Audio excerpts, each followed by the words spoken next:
What is going on? What is going on? What is going on, everybody? As you can see, I am adjusting myself in my seat because it's another time to do Art to Heart. So I'm thankful for y'all to be here. And I'm going to be honest with y'all. It's been a very, very, very, very hectic month for me personally. Not in a bad way. It's just been a lot of moving parts going on for a lot of great things just getting ready to come up.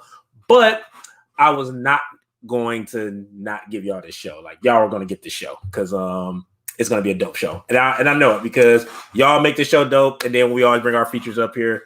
They just make it that much more splendid. So I'm thankful to keep doing this show. So it's funny because when you look at the show now and how it came to be, the show literally came from the time we're in now. So even though like in July is when we kind of really started it, this show came to be because of what's been going on with the pandemic. And because of that, we've been able to have great conversations because it gave us a chance to actually get to know a lot of different artists in the world and some artists that you guys are familiar with. So I am very thankful to be doing this show, and I'm very thankful for y'all to be here once again for Art to Heart. So if this is your first time being here, thank you guys so much for tuning in. If you're like always one of our people that come in just to see the type of artists we have for this particular show on this month, thank you guys. Like, we love when y'all keep coming out supporting. It's a beautiful thing. So, you know, we love it. So, few key rules to this wonderful show that we have. Number one, if you're watching this show, please, by all means, if you're on Facebook or if you're on YouTube, please share this link, tag your friends, tell your friends, come enjoy this show because you're about to get some great conversation. And you're about to get some jewels dropped too, because especially with the feature we got, because not only is this feature is an awesome entrepreneur, she's a dope woman, and it's Women Appreciation Month. So I mean, like it's a perfect setup to have this show, especially for the women that's out there. So that's why we got to make this show special. And y'all already know y'all gonna make it special. I'm not worried about it. And then two, what else y'all doing on Saturday night? I mean, yeah, granted, the clubs are kind of open back up because everybody's opening back up the states. But I mean, y'all got time. The clubs don't even start getting open till like 10:30. So y'all straight. Y'all can sit. Y'all can politic with us, and y'all can have a drink in the midst of all this. So by all means, I'm excited because we're bringing up a dope person that's getting ready to come up on the stage now, our virtual stage per se. So to get this thing started, last rule I forgot to mention. Last rule: if you're watching the show, I have tons of questions, but if you, the audience, have questions, by all means, go to the comment box. Please place your questions in the comment box, and we will bring those questions up because we definitely want you guys to ask questions. And by all means, don't let me ask all the questions. Y'all ask the questions too. Shout out to Ed Owens who said no clubbing here. I get it because you're probably sitting in the house, but you know, club home, ain't nothing wrong with club home. Like, you know how many times I sit at the house and play music and dance around in my house. Plus, I know that I don't got to worry about nobody shooting up the place and security getting them away. So I'm good. So ain't nothing wrong with being in the house, bro. So without further ado, I'm going to quit talking and we're going to bring in our guest for this month's Art to Heart. So I can tell you a lot of things that I've recently found out about this particular feature. But one thing I do personally know about this feature is that I met her some time back, and this was back when we were kicking off the beginning stages of our Southeast Regional North Carolina Poetry Festival. And not knowing then who she would become now, it's always crazy that way because you never know who you're in great company with at a certain point. So when I first met her, I believe she stumbled across the event through like Instagram or something like that and was just coming out supporting the art scene and everything of that nature. And another good thing is she's also a military vet. And as y'all know, I'm a military vet, and everything that has something to do with the military and they do something positive, I support it. And then she left, and then come to find out like years later, she started like planting seeds that blossomed into something big. Like, I want to tell y'all what that is, but y'all got to find out through the conversation we're about to have. So ladies and gentlemen, without further ado, this woman we're getting ready to bring up is a dope entrepreneur. She is the founder of her own business known as Innovative Supplies LLC. Also, she's been featured on Essence, Blavity, and Jet. So I don't know how people feel about Jet. I don't know if she has a picture in Jet. I don't know if people still cut out pictures and put them on the wall. I don't know. That's your business, not mine. But ladies and gentlemen, bring it up on the stage. Put your hands together for the one and only Nica Brown. Woo! everybody. Hey, what is going on? What is going on? What is going on? Hey, how's everybody? It's going good. Thank you for having me. Thank you for coming to the show. I mean, I know everybody is busy in these times, planting their seeds and everything, but the fact that you're here on this show is dope and it means a lot to me. So, full disclosure, real quick, guys. Before Nica Brown came to this show, we did have another guest lined up, but the guest was unfortunately not able to make it. And in a conversation I had with our wonderful guest today, when I asked her to be on the show, I said I didn't want her to feel like that rebound that you go to after the breakup. So, but you know, it wasn't like that, and we're cool. So, once again, thank you for making the time to be here, and I'm greatly appreciative of you making that time.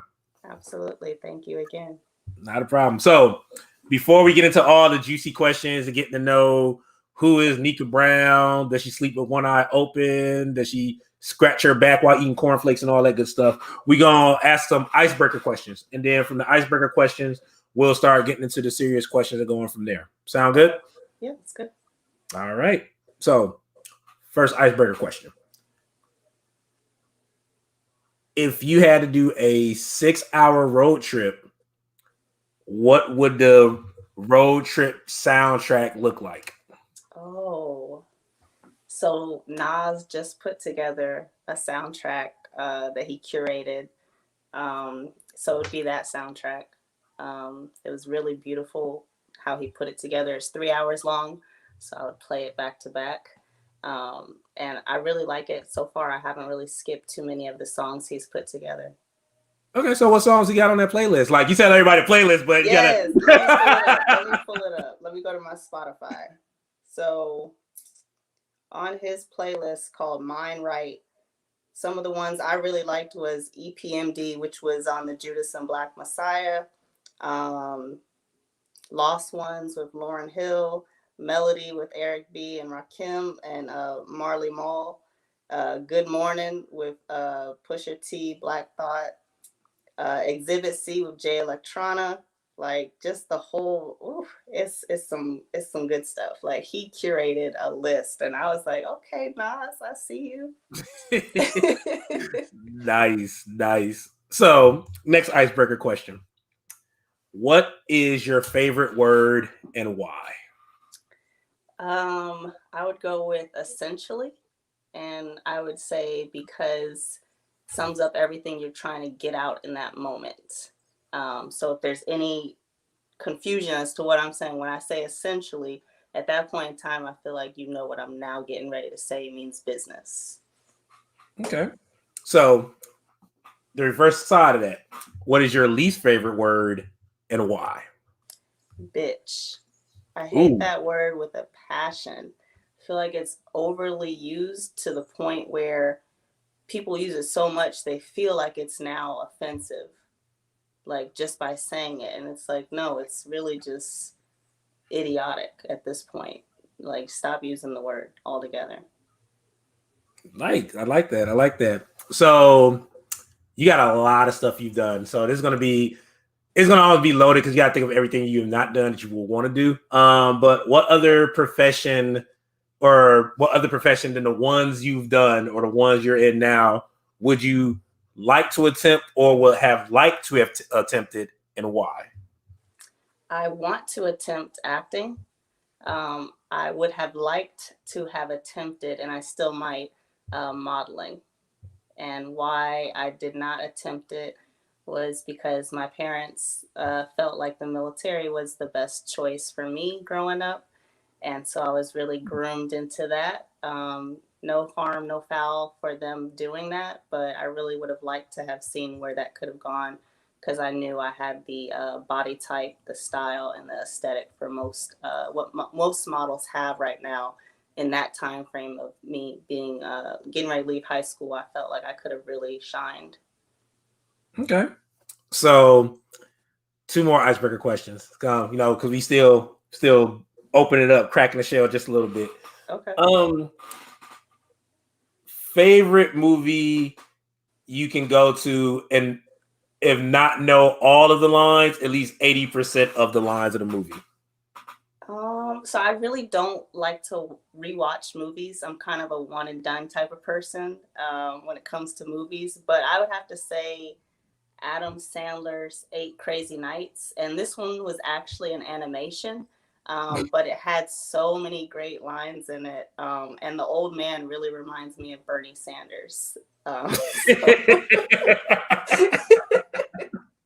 Wow, I know it now. I got to go back and look at it just so that one visual of the old man reminded to see if I see the resemblance. So I definitely got to watch that and then give you feedback to see if I saw it.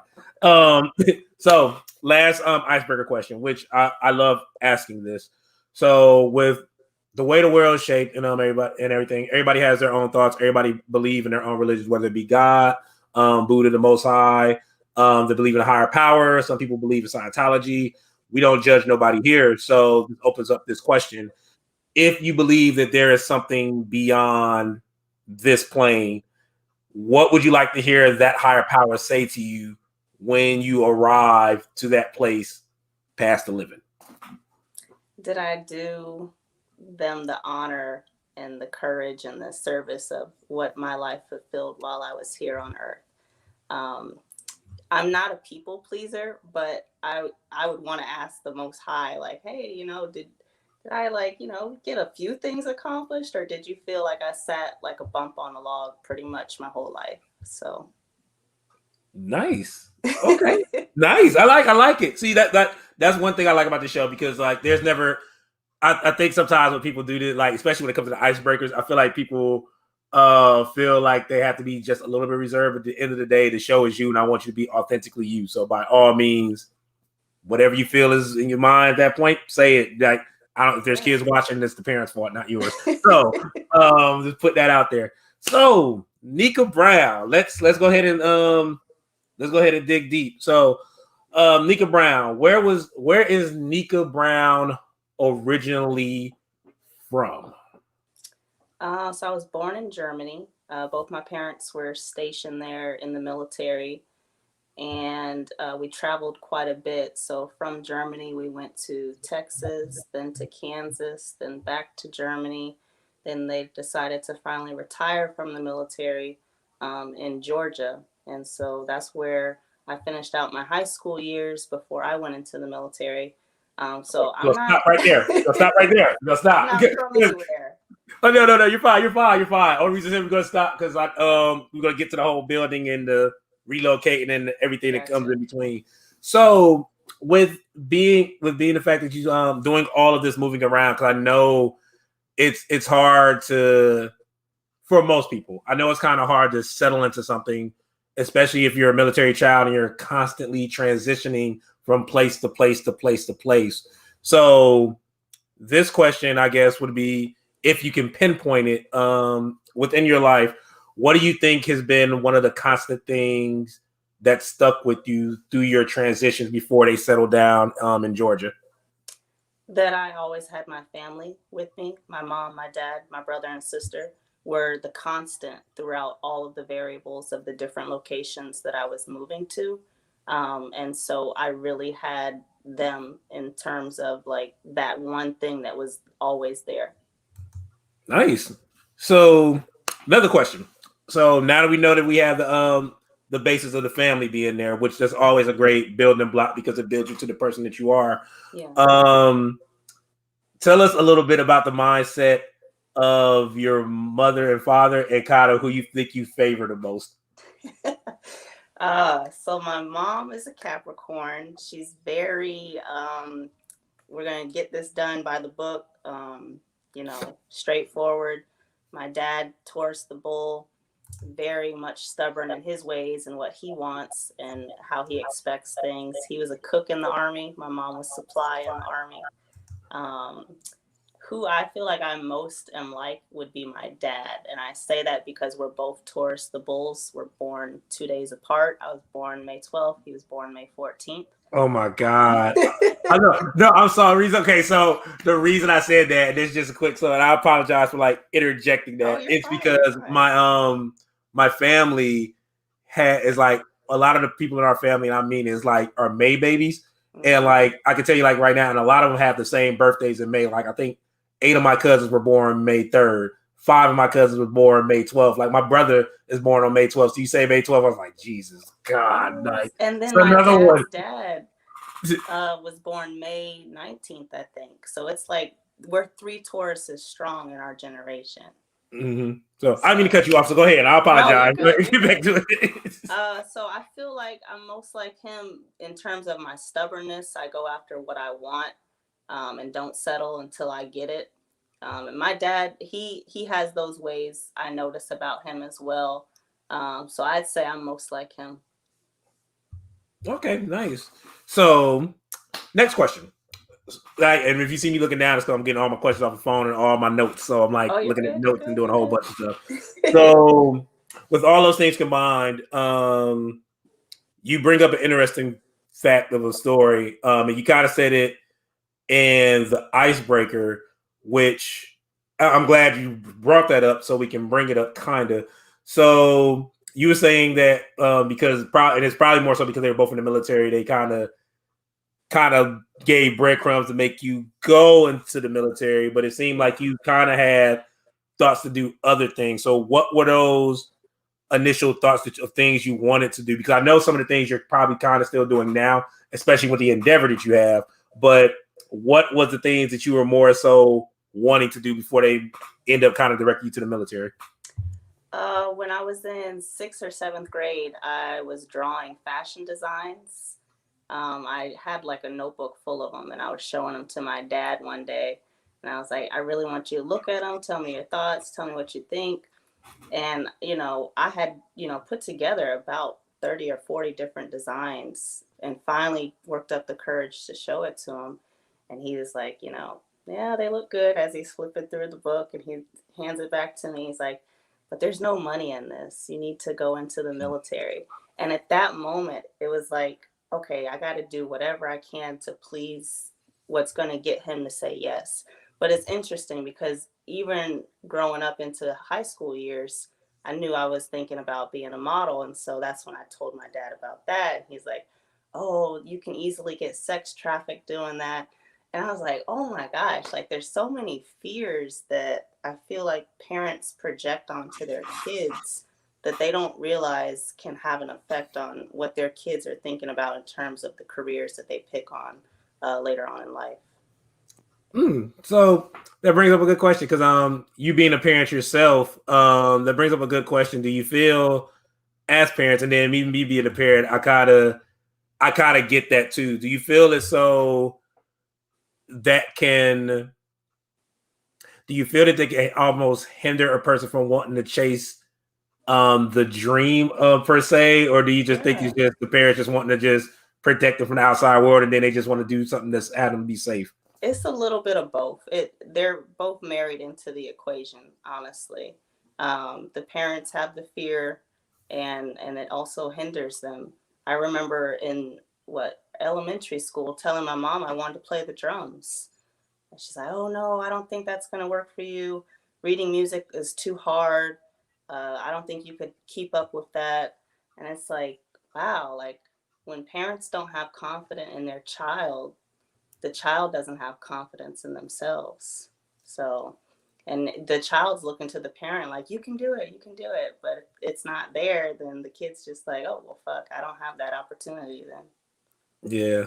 Ah, man. No, I felt that. I felt that. I felt that as an artist, and I felt that as like as a parent, because especially with both of my boys, I have to always talk about that with them. Like my middle child is getting ready to graduate, and my oldest, he wants to do sports medicine, but he's looking to get into college to do like arts and learn commissions with art. But right now he's making money off Twitch playing video games, and I can't get mad at that. I just encourage it, like, hey, just get you money, do it. Hey. So I mean, I can't get mad at it. So let's fast forward a little bit. So we get to all the things that's going on with you in school, high school. You have the dreams of what you want to do, but now comes the point where parents in some way, shape, or fashion say, all right, you're about to graduate, but this is where you're about to go. This is what we want you to do. Yeah. You join the military. Yeah. So I'm going through is it's like these one of those things where you want to kind of take the time, but I know we have a certain block of time, so I'm gonna try to touch on so much stuff as I can. So going into the military, you end up giving the military 9 years of service. From what I research, so I say I research, but something happened during that time, especially because you're a paratrooper, and you end up suffering TBI or traumatic brain injury. But you mentioned something that I think a lot of people don't talk about, and I in detail, not in too much of detail, but can you talk about what you experienced as TBI, and then kind of explain with that, because of being a military vet, how these things don't necessarily have to happen when people think if you suffer TBI or PTSD, that mean it has to always be like a bomb going off or something of that nature. So because I know that's what got you out of the military. Could you please explain that just a little bit? When you say explain the symptoms? Yeah, the symptoms.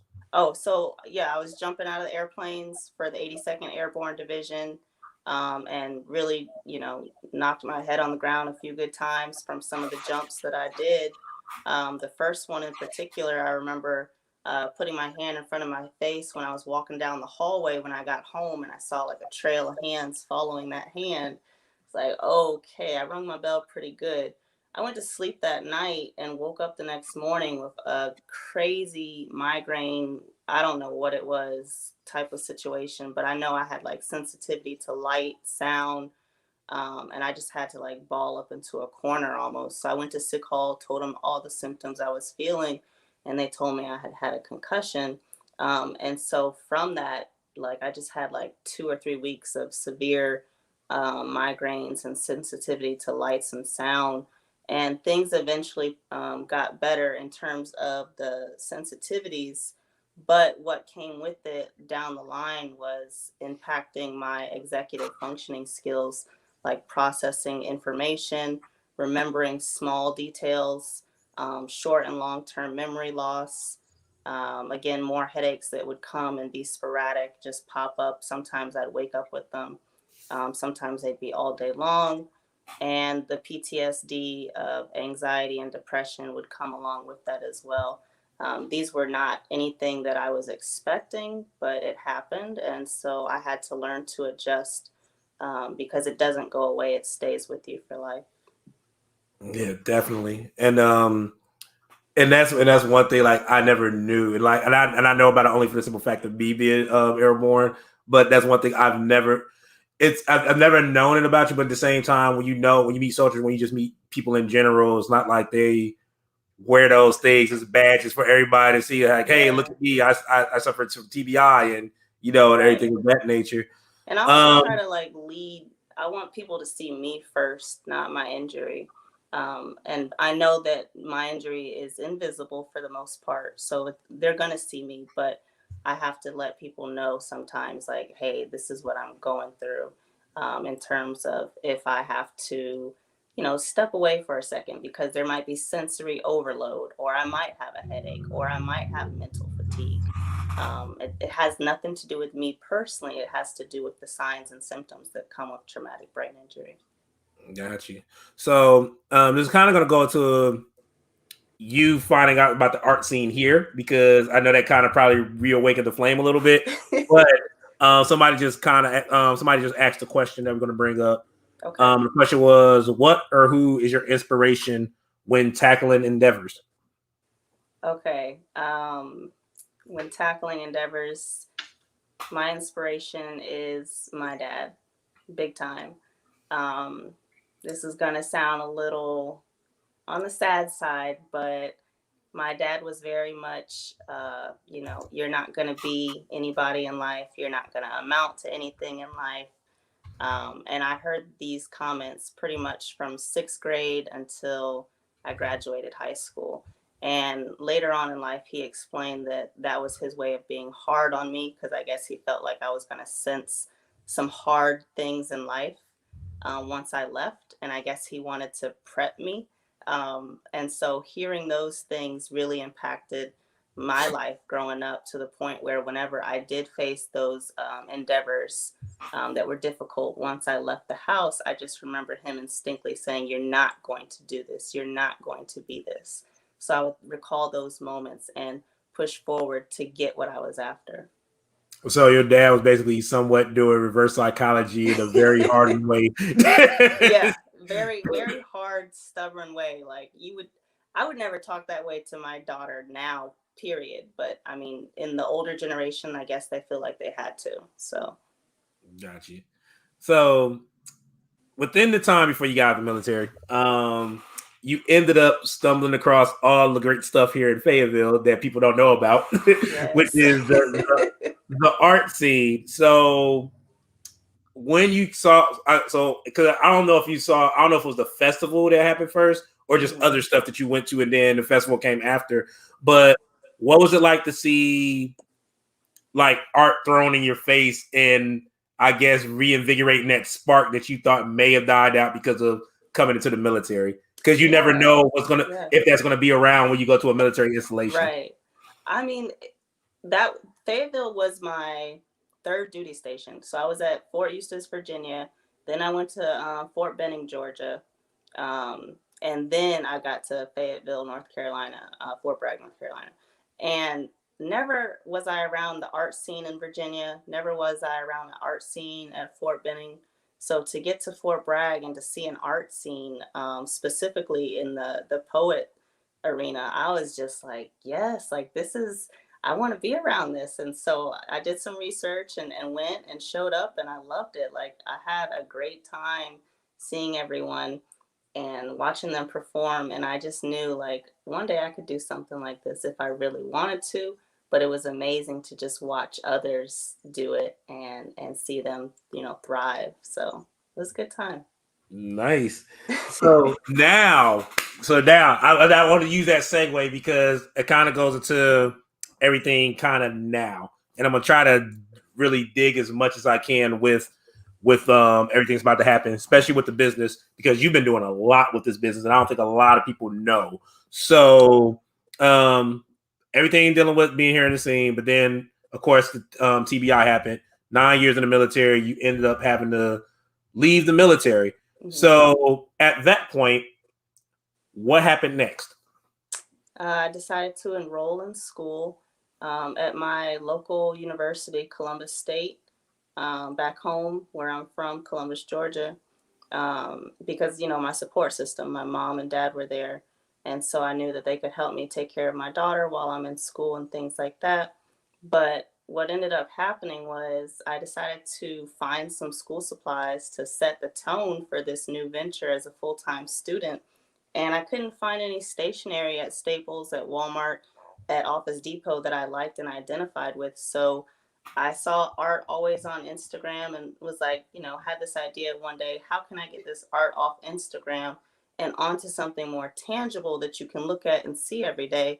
And I knew that was going to be stationery notebooks for me personally. So I made my own customizable notebooks. I loved how they turned out. And I just was like, well, what if I create a website? What if I take some pictures? What if I advertise and see if anybody's interested? And so I listened to my thoughts, listened to my ideas, and actually acted them out. And I decided to advertise with the Shade Room because I knew that they were getting like the most views on Instagram. And that was a big platform. And I'm a go big or go home type of person. If I have an idea, I want to get in front of some eyes when I say something. So I advertised on the Shade Room and I sold over 8,000 notebooks in the first 24 hours. So let's backtrack though, because like you said something and I didn't want to stop you because you were going to the story, and I'm very appreciative of that story and the hustle. And like everybody keeps thinking like when you say the hustle is like a bad word to use, but people do that every day and they do that even in business. Like I don't care what anybody says. It's just the way you say it, depending on where you're at in your life and what you're doing with your career. But you said you already knew in your mind that you wanted to do like notebooks. Like out of everything you could have done, like why notebooks? Like why notebook? Because I mean, you're taking notes in class, right? I would think. I'm not the traditional, well, the new traditional where I'm taking it on a laptop. I still like to tangibly write down, see, touch, and feel what I'm thinking so I can erase, scratch out, whatever have you. And so I knew a notebook for me personally was going to be what I wanted to see art on. And I'm always used to seeing soccer balls or cars or cats and dogs. And I'm just like, you know what? There's got to be more to stationery than just that type of, stationery. And I knew the marketplace wasn't providing it. And a lot of times when you are going out to study the market and you're not seeing something out there, you end up creating it yourself. And that's what I did. So like I said, I love this. I love this story. So you took it upon yourself to say, you know what? I'm looking at these sites or these things on Instagram, because I think even at the time, a lot of people, like, Instagram was one of those platforms where you say, okay, I'm gonna take my pictures and that's it. Before, like, it is now, like, everybody is now noticing that you can literally market you can literally market yourself on Instagram if done correctly. Right. And like you said, you went to the shade room because of the followers. So, like, you're showing, and I hope people that's listening are paying attention to this, like, you're showing that if you know where to go, it'll help you, it'll help lead the way. Like, it'll give you the breadcrumbs, like the shade room. Like I said, you posted something and all of a sudden, like, within the first 24 hours, 8,000. Yeah, to 1,200 customers, and it went international. So I got orders from Singapore, UK, Canada, South Korea. And this was when the Shade Room had 9 million followers. They've since doubled that follower count in the last 4 years. They've changed up the way that they do their advertising as well. So it's a little bit more interesting to advertise on their platform now than it was when I did it 4 years ago. Dope. But just the fact of you doing it. And then I think one of the things I've researched while you were talking about it, because I think one thing I personally know about you, it may have changed since the last time we talked. I think that you hate public speaking in a sense. In a little like back then, I'm on stage now. But, yes. I mean, I still do, because it's just not, it's never been something that I've had the experience with. I don't, in school, we didn't stand up in front of the class and do a lot of speaking with our peers. In the military, same thing. We don't have, 100, 200, 300 people that we're in front of. I think the only time I had 200, 300 people in front of me in the military when I was doing manifesting in Kuwait, sending soldiers back to Iraq and Afghanistan after their 2-week R&R, and I had to read off the last 4 of their social for roll call. That's not me publicly speaking about my thoughts, my ideas, my visions, and things of that nature. And I'll also say that when I moved to Georgia, to finish out my high school years, I was extremely shell shocked by attending a predominantly Black school, because being a military student, I was going to military-based schools with a diverse group of students. So to go to my first all-Black school was a shell shock for me, and getting picked on because my voice sounded white was extremely difficult for me. And I just know that the first 2 to 3 weeks of being there, like, I was eating inside the school bathroom. That's how big, like, my social anxiety was at the time. So to see my progression personally has been amazing for me to see. Definitely. And man, I want to know where you researched that from. Like, I look up. Trust me, when I tell you I research. Like, I surprise a lot of people when I dig deep in these shows. So with everything that's happened since then, so, like, what I was getting to is, like,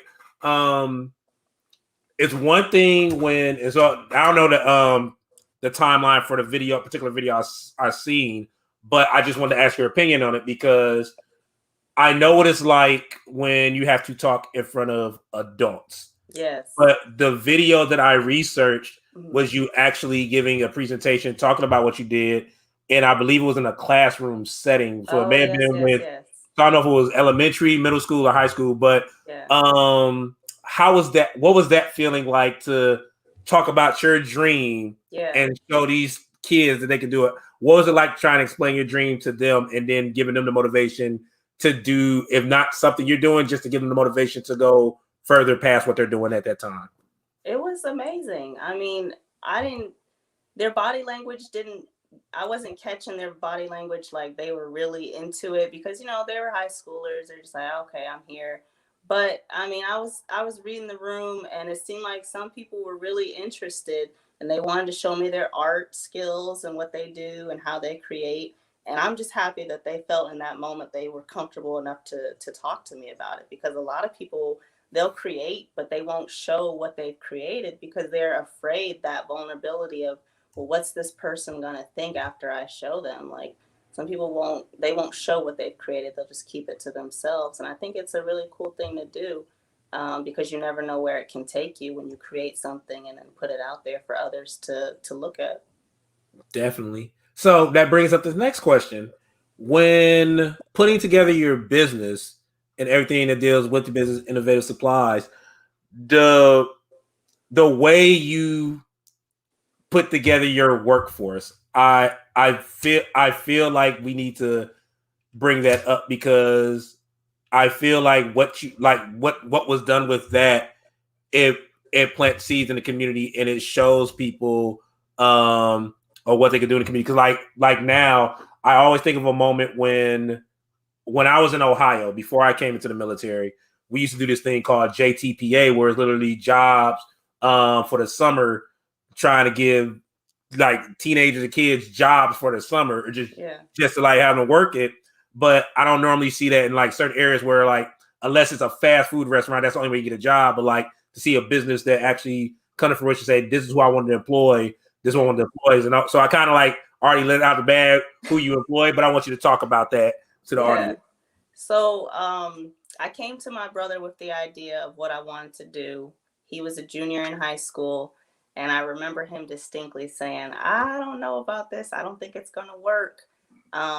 But I had already, you know, thought it through and was like, I believe in myself enough to keep it going. And in that moment, I believe he believed in me enough too, because he was like, you're my sister. I'm going to support you. Let's see what happens. So, we sell those 8,000, and he's like, wow, okay. So now he's helping me to recruit. So he goes to his high school friends and he's like, hey, my sister just got this massive order. Anybody down to come, make $8, $9 an hour and make these notebooks for us? And he had like 8 friends sign up instantaneously. And he was like the taxi guy, picking everybody up from the house, picking them up from school, dropping them off at the house, getting all the workers to the office space that I now had to go and rent, because I didn't know I was going to sell 8,000 and I was in my parents' dining room table doing this. So I ended up keeping them employed all summer long for 2016 and 2017. And it was a great experience to be able to have the teenagers learn about a trade and a skill that they can put onto a resume that doesn't involve dropping fries in grease or flipping burgers. I love that.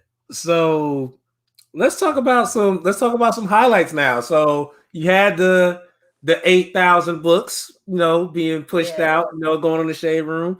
But if memory serves me correctly, and by all means do correct me, because even my facts may be skewed from here and there.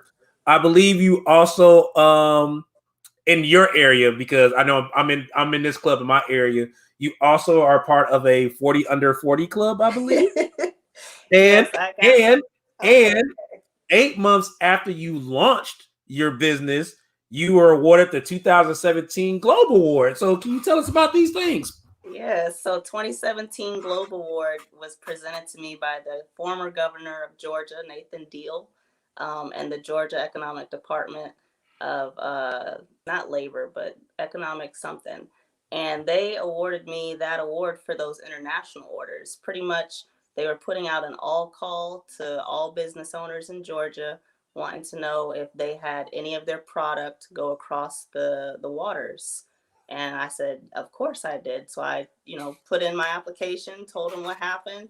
And I was one of the ones that was selected to receive that award because of those international orders. And then in 2018, I got the 40 under 40 in the gifts and stationery industry. didn't know that this was an industry that gave this award. Didn't know they had like recognition for this until one day it came across my timeline, just from me following certain platforms on Twitter and Instagram, and I'm just looking at things come across my feed, and I was like, oh, interesting. So again, I applied for that and was selected based upon my application. And so, yeah, I got to go to Las Vegas and pick up that award. Nice, nice. And all because you had an idea Yes. and wanted to put on notebooks and everything of that nature. So let's fast forward a little bit. So you're doing all these great things. So so I have to ask this one as a person that knows you, because I just saw the growth of it, and then two, just because I think what you recently did was also to help build on a legacy that you're doing. So you had the chance to do some work, I believe, in Tulsa, Oklahoma, Black Wall Street and everything of that nature, but also something else came up out of that. So we're going to talk about Tulsa first, and then we're going to kind of like go toward the thing you did in DC or for DC. So yes. In 2019, I feel like it was the fall, so it had to be like September. There was a remote opportunity to move to Tulsa that showed up on my Twitter feed, and it said they would pay you $10,000 if you moved there for a year. And I was desperately searching for an out of Georgia. I just didn't feel like Georgia at the time was continuing to nurture me in the way that I needed them to in terms of business growth. I wasn't seeing a lot of access to capital, a lot of access to resources. It just felt very stagnant to me. And so I applied for this opportunity, and I was selected in February for an interview. And in April of 2020, they told me that they wanted me to move to Tulsa. And so by the end of April, I was in Tulsa mid-pandemic, me and my daughter, living there and collecting checks and growing and sustaining my business a little bit better than what I had been in Georgia. Nice. And you had a chance to do like check out the history of Black Wall Street and everything of that nature. So that brings up this question: the fact of being a God, I'm trying to form this answer the question the way I want to form it, because I feel like this is very important to be a Black business owner, to be a Black woman business owner. What was it like to be in an area before the tragedy happened? What was it like kind of being in an area where you know that the history of Black people basically making their own money without help, and just seeing like that, and just having that spirit of Black entrepreneurship surrounding you and your own entrepreneurship, like you said, growing from it, but then you're surrounded by all of that. Like, what was that feeling like? It felt good. Like I was in a spirit of wellness. Like I just felt like I needed to be there in that moment and capture that spirit of Tulsa, because I was losing a little bit of identity within myself in terms of, am I on the right path? Should I keep doing this? Like I said, Georgia and the resources were just very scarce to me at the time. I wasn't feeling like I was being supported by my Chamber of Commerce. I was reaching out to them, was getting blown off a lot. So when I went to Tulsa and was there, I didn't really need to reach out too much to any resources. Just the spirit, just being there in Tulsa and knowing that there was the rebuilding. You can go to Tulsa, Oklahoma, and just sense it. It's not anything that you have to search for. It's just there. So it was very.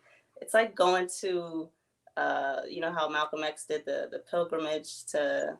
It's a lot like that. When you go to Tulsa, you're doing a pilgrimage, and you sense that you're there for a higher purpose. So it was really good to be there. Love it.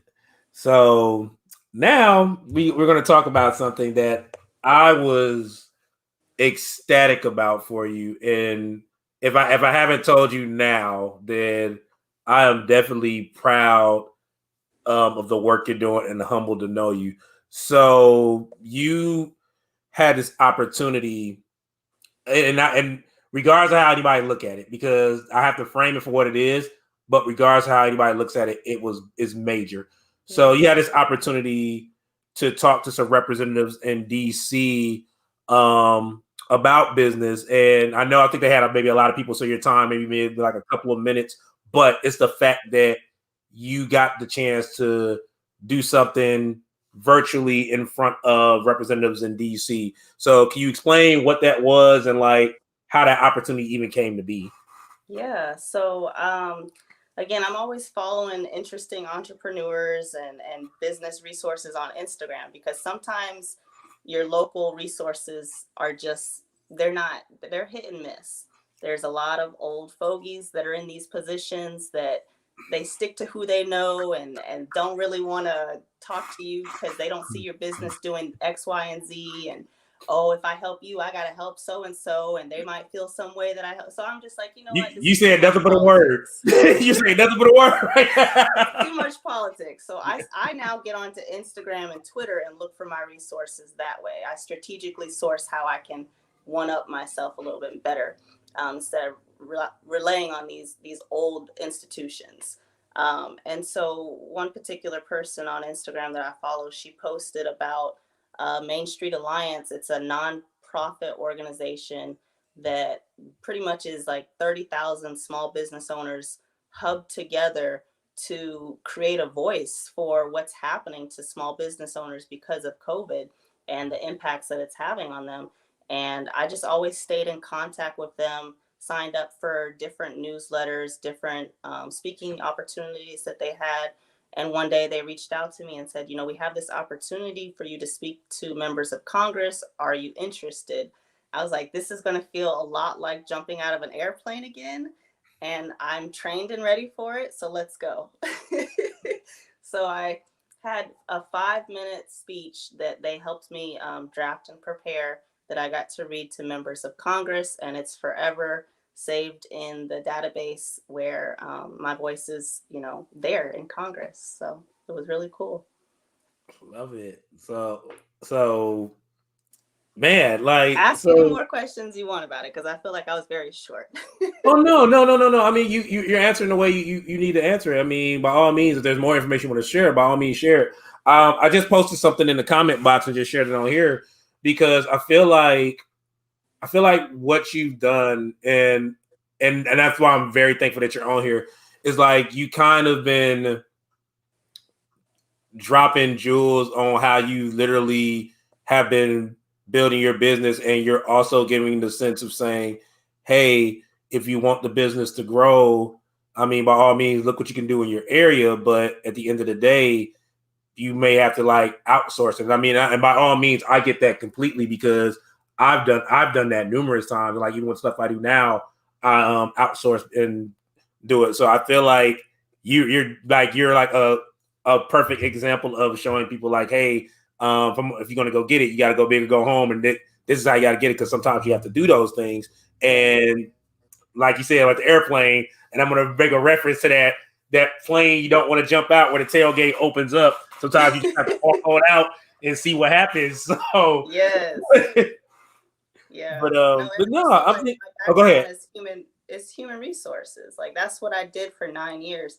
And if you really look at what human resources is in the military, especially in the Army, it's connecting the dots to different entities that aren't connected already. How do you get from A to B?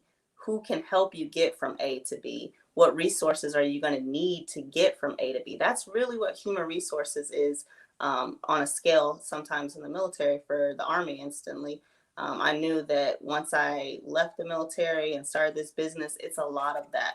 How do I get this to get here? How do I get this to get there? So it's really just connecting those dots. So this is gonna be a crazy question, but I think I can ask without you giving out all the information. Has there ever been in the entity of you having your business? Has there ever been a big deal that got presented to you that you just had to turn down because it just didn't feel right? Absolutely. Like freaking 6 months into my business, I had one of the founders. I don't know if he is the founder. He might be a co-founder of Atlanta Black Star. It's a news media publication out of Atlanta, Georgia. He wanted to invest in my company. And he wanted to give me $30,000 for 49% of my company. And I was like, you do realize that I made over that amount selling those 8,000 notebooks. That doesn't make sense. Why would I give you that percentage for that amount? I had to say no to that. Like, not all money is good money. And that certainly was not good money. And honestly, like, when I told him what I would have wanted to do with the money, he was like, no, I don't think you should do that. So not only do you want to chump change me, but now you want to tell me that my ideas that I could, keep going on with, you don't like. Like, I don't want to take your money if you're not even going to listen to what I have to say. Like, that's not cool. If you're taking money from an investor, they need to understand where you're trying to take the company and not anything else. Yeah, that's it's funny you bring that up. So I was watching. It is like off the subject, but still on the subject. So there's a show called "The Foods That Make America," and it comes on, I think, the History Channel. Okay. And they were talking about McDonald's against Burger King. Okay. And what I didn't know was that the two people that founded Burger King, they ended up selling the business to Pillsbury. Okay. And yeah, I didn't know that. But what ended up happening was the guy that wanted to he thought that because of them selling the Pillsbury, they was going to give him the capital to keep up making more chains with McDonald's, but they moved at a slower pace. Mm-hmm. So what ended up happening was he ended up getting out of the business of Burger King. So I think Pillsbury, even to this day, I think still owns it. Wow. So you just reminded me of that because, like you said, somebody's trying to invest in it, and it will sound like it's good money, but if you're not paying attention to the fine print, then this is what it would have been. Like he already told you, he didn't agree with your idea of the money, and then he would have had 49%. The only reason why it would have been 49 and not 50 was because I told him I eventually wanted to apply for my veteran business owned status, and I would need to have 51% of the company in order to apply. So he really wanted 50%. I was like, I'm not going to be able to apply for veteran status if I give you 50%. So he's like, all right, I'll take 49. I was like, you know what? Like he was doing you a favor. It's not going to work.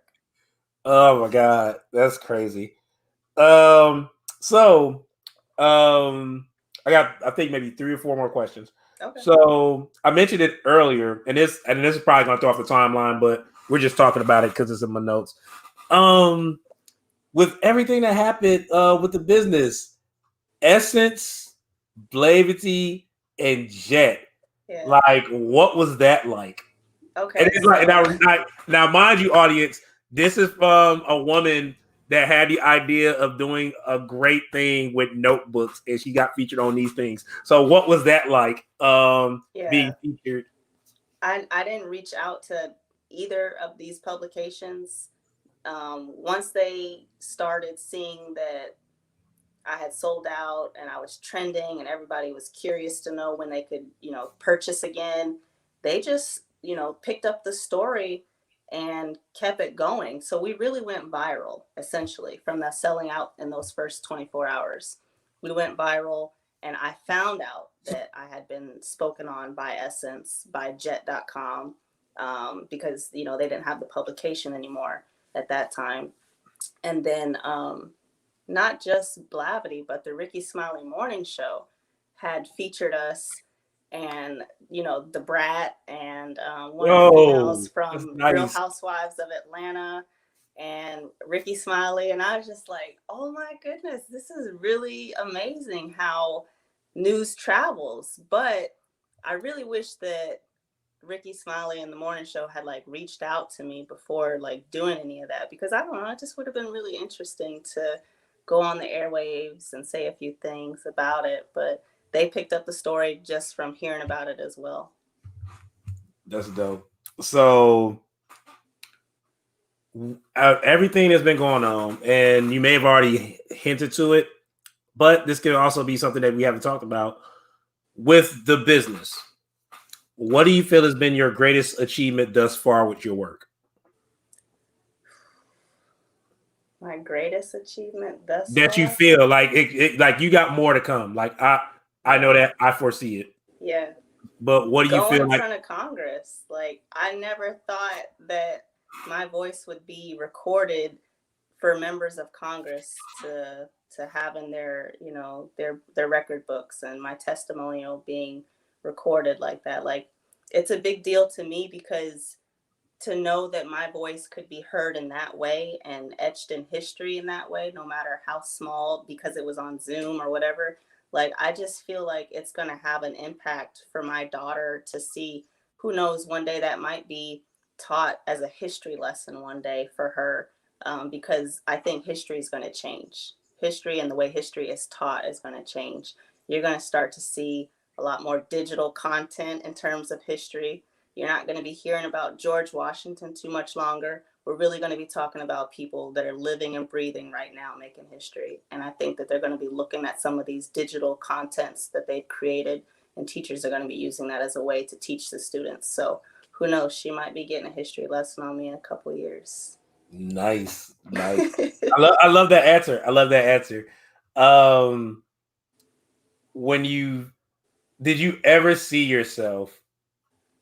And this is always a hard question for a lot of people, because there's few people that say that, yeah, they seen this in the making. Other people say no, they didn't. Other people say I kind of did. I kind of see myself doing something like this, but not exactly this. So, did you ever see yourself being at this state right now, doing what you're doing? Like, and I want to say art, because I feel Yeah. like it's more. I feel like it's a lot more. Like, Yeah. but like, cause he said it's stuff you still want to tap into. But at this point, did you feel that you'll be at this state with this particular part of art? Yeah. I mean, so when you were asking me what I wanted to do growing up, and this is something I told my parents, and I was like in the sixth or seventh grade, and I didn't realize it, how deep it was. But I told my parents, like, hey, I want to be a household name one day. Like, when you hear Mariah Carey, when you hear Alicia Keys, when you hear P Diddy, when you hear, uh, you know, Bill Gates, like, these names are household names. You can go across countries sometimes and say these names, and different people recognize them and relate to them and know who you're talking about. And I remember saying that to my parents. I was like, I want to be a household name one day. So I've always known that I wanted to have my name, you know, in history in some way where it could shape the future for a lot of people. And art is definitely one of those ways to get it done, because it's so multifaceted in the ways that you can present it and do it. That I just love to be around it, and seeing it every day is just amazing to watch it grow. Nice. So, this is my last question for you. Okay. My last question. What is one thing people can expect when they meet Nica Brown for the first time? You can expect me to be very humble. Like, I'm just not braggadocious. I don't walk around with my resume plastered on my forehead. I don't brag that, you know, I've done this, I've done that. Unless you ask these questions, I typically don't like to just be forthcoming and say these things. It's just not in my nature. I don't, it's not that I'm trying to be like, I don't want to hide anything, but I just don't, it's not who I am to just be like, oh yeah, I've done this, I've done that. I don't, it's not who I am. So you I got to love pull it it. out of me. Yeah. Or for the particular people that don't believe you done stuff, sometimes you just have to pull it out on them. Sometimes you got to. Like, I had It's to. hard for me to do that even still to this day. Like, so I'm applying, uh you probably don't know, but I'll say, I'm I applying don't for ask you too many questions. So I'm applying for college again, because I dropped out when I, you know, started the company. And so I'm reapplying to go back to school. And I have an interview, not this week coming up, but the following week, with the administration office of Vassar College, one of the top 20 liberal arts colleges in the United States. And so I have this interview with them, third round, and I'm really excited, looking forward to it. And yeah, so I had to put together all my accomplishments, and it was hard for me to do, because it's like, oh my god, I really have to talk about myself. Like, it's just so hard sometimes. Yeah, I agree with you. It's like even now, I had to like something like I think it was I think it was because of the pandemic. Like with the pandemic, I think that as an artist, not doing things gave me time to do things, and Yeah. I literally started reconfiguring everything dealing with my artist resume. And one thing I will thank Facebook for, even though Facebook sometimes can do certain things, one thing I will thank Facebook for is memories on Facebook, Mhm. because I forgot about a lot of stuff I did that I never annotated. So I started going back and adding those things to my artist resume. So because I get tired of I don't like talking about stuff, but like I had extended artist resumes when I'm doing grants and everything of that nature. Yeah. So I get it. Like it's you never want to talk about the stuff. You keep it on record. You pull it out when you need to when you try to get somewhere. So I Yeah. definitely get it. One thing I do want to bring up though is because it's right in front of my face, and I want you to literally talk about it. There's a picture behind you that I know that you had a poster board up when you were doing your talks, and I know that was on your notebooks. Can you Yeah. talk about why that is like the picture of the business? What made you select that picture? And if you could just point to it to let everybody know what I'm talking about, because it's like right Oh. up. Yeah, that's what I said. It's, I can point, but everybody can see what I point at. So it's So this picture right here, yeah. the Be Unique, was one of the first notebooks that I put out. I have it right here. Um, and I really identified with this when I saw it on Instagram because she had the book bag. You know, I'm getting ready to go back to school. She had the glasses, she had the hair, and I was like, man, and the Be Unique on her shirt. So I reached out to the artist. I told her my idea, my concept of what I wanted to do as far as putting on a notebook. And I told her, I was like, I'll give you 30% of every sale if you just go on this venture with me. She's like, okay. She ended up making over $3,000. And then she's like, you know what? For a nominal fee, I'll sell you the artwork rights outright. So you can do whatever you want to the image. We took care of that transaction. And now I'm the exclusive owner of Be Unique, and I can brand her onto whatever I want. I've already started putting her onto stickers, and patches that you can sew onto your outfits and jackets and things like that, and pillows. So it's been a journey, and I love it. And it's a lot more to come, right? Yes, a lot more. Nice. I'm looking So for artists to every year I curate a collection, so I'm always searching for artists to put onto these covers. I'm glad you said that. So with that being said, since you are looking for artists, where can these artists look for you at? Where can they find you if they want So to reach out to you? yeah, so my personal Instagram is Sadie's Bad.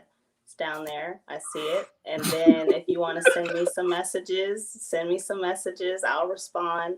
Or if you want to, be more professional, you can go to info@innovativesupplies.net and send me an email through that email address, and I'll respond to you. But yeah, I'm always looking for artists because, like I said, every year I'm going to curate a collection of limited edition releases. So I have a question that just popped up since you said that, and if somebody, if because I'm pretty sure I have some artist friends that may be listening to this now, not Okay. only just visual artists, but writers. If they wanted to like possibly write like a small blurb or something, and you may want to like put that somewhere on a notebook, Yeah. would they be able to do that when you're looking for your call of artists? Yeah, absolutely. So one thing that I've incorporated recently is on the inside cover of the notebooks is putting a feature for the particular artist that did the work on the outside of the cover. So that's something that I'm starting to do as well. So any artist that is wanting to do words, we can put on the front covers. And if you want to have some more words, we can put it on the inside cover as well. So absolutely. See, so artists is listening. Don't say I don't do stuff for y'all. So no, I'm playing. But no, for artists, if any artist is actually listening, by all means, reach out to Nica Brown at CD's Bad on Instagram, and like there's her website right there, so you could definitely reach out to her there as well. Um, Nica, thank you so much for being here. Like I said, I know it wasn't like plan per se, but the fact that it's so you're good. So here, good. Yeah. you dropped a lot of jewels. I pray that everybody listened to them. And for anybody that came into the show late and you like, oh, I missed this awesome show and I caught the tail end, I don't want to go back through my Facebook feed and look for it. Well, the good thing is we're on Facebook and YouTube. So if you want to watch all this stuff, you can watch the replay on the Facebook and the YouTube artist page at LJ Bowens, EL''J.A. Bowens. Because once this video ends, it will be saved and added to our Art Meets Life. I mean, Art to Heart. So many art shows I got named Art. So Art to Heart channel, because we have this episode along with some of the past episodes as well. So before we end this show, I do want to give everybody a heads up that in April, we will be off. So there will not be a Art to Heart. There will be Art Meets Life, which is our open mic, our virtual open mic and feature, but we will not do Art to Heart for April. We will be back in May, and we will be featuring another dope artist. He is a painter, illustrator. He goes by the name of Samad Wilson, Painting on Purpose. He actually did the covers for both my Anywhere But Here and my Blurred Lines chapbook. He's also been featured on Huffington Black Post, Blavity. Like, he's been featured on a lot of stuff, and he's here in Fayetteville, North Carolina. So it's gonna be dope. And we're gonna keep rocking out and giving these artists they do, because y'all need to know these artists. And then in July for Art to Heart, I'm gonna let y'all know right now, we'll be interviewing Goldie. Y'all know Goldie from Charm School and Flavor Love. So if y'all don't know her, y'all can get to know her because she's funny as hell. So okay, one thing before you go though, I want to say I appreciate you for bringing me onto your platform tonight. I appreciate you for creating this platform and for giving me a voice. So I just want to say thank you very much. And I hope that not only from what I spoke on, but also from what you're doing, that people are inspired and are, creative enough to keep this endeavor going and creating more platforms for us to speak. So thank you so much. Thank you for being here. I mean, that's what the platform's for. I feel like, and before I start rambling, I feel like that with artists, for business entrepreneurs, for everything we do, especially like why this show is called Art to Heart, I feel like when people see the work we do, it only scratches the surface. They don't know about the journey. They don't know about what we go through as artists. And you get to personally know what we do. And then just like a minute ago, you literally said, I'm going to put out a call for artists. So if there's artists watching, you're saying, hey, I've been through opportunities. I see opportunities.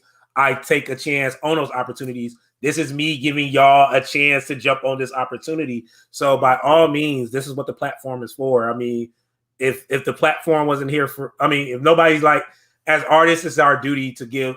It's our duty to what we went through as artists to get to certain places. It's our duty to make sure we're doing the same thing back for everybody that's watching or seeing what we do. Because we can't keep all the gifts we got ourselves with us. We have to keep it reciprocal and keep it going. So absolutely. But that's it, guys. That's all we got. Thank y'all so much for tuning in. We love y'all. Please be safe. Please be blessed. And always remember, purpose over popularity. Take care, guys. Bye, everybody.